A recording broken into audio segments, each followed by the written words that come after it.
प्रदेश में कैबिनेट मंत्री जयवीर सिंह इस वक्त हमारे साथ है, बात करेंगे। सर, पर्यटन विभाग अपने होटल्स और गेस्ट हाउस को निजी क्षेत्र में लीज पर क्यों दे रहा है?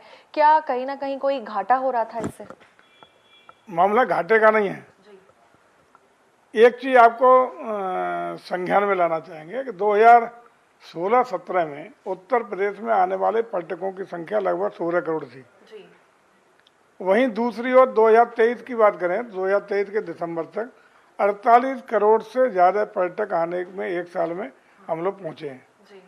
और निश्चित रूप से इस साल वो और गुणात्मक रूप से वृद्धि होने की संभावना है। और अगले साल कुंभ का आयोजन है जिसमें और पर्यटकों की व्यापक रूप से संख्या बढ़नी है।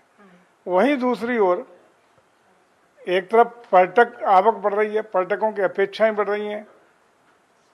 अपेक्षा का मतलब ठीक ठाक रहन सहन के लिए, ठहरने के लिए, उनके लिए कमरों की व्यवस्था करना, उनके लिए अच्छा खान पीने की व्यवस्था हो, ये अपेक्षित है। और वहीं दूसरी ओर तमाम ऐसे हमारे पर्यटन निगम के जो ठहरने के स्थान है उसमें जीर्ण शीर्ण स्थिति में है, तमाम बंद पड़े हैं, तमाम क्षतिग्रस्त हो गए हैं।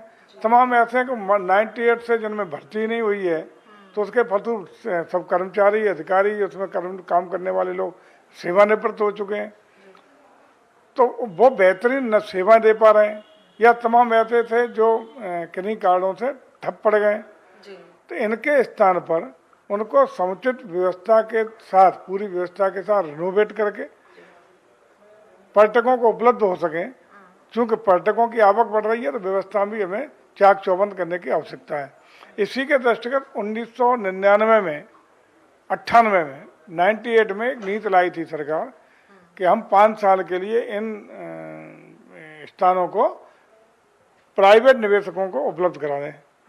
लेकिन 5 साल के लिए रिनोवेट कौन कराएगा, कौन पैसा लगाएगा? तो कोई भी निवेशक तमाम प्रयासों के बावजूद आकर्षित नहीं हुआ, उसका कोई रिजल्ट अब तक नहीं आ पाया। तो पुनः इस पर विचार करने का आवश्यकता महसूस की गई। उसी के दृष्टिगत तमाम निवेशकों से भी हम लोगों ने चर्चा की, तो इस बात के लिए लोग तैयार हुए और उसी आधार पर हम लोगों ने इन डेस्टिनेशन को 15 साल प्लस रिन्यूअल 15 साल 30 साल के लिए लीज पर, संविदा लीज पर देने के लिए कल मंत्रिपरिषद में सहमति लेने का काम किया है। कैबिनेट का निर्णय उसमें हुआ है।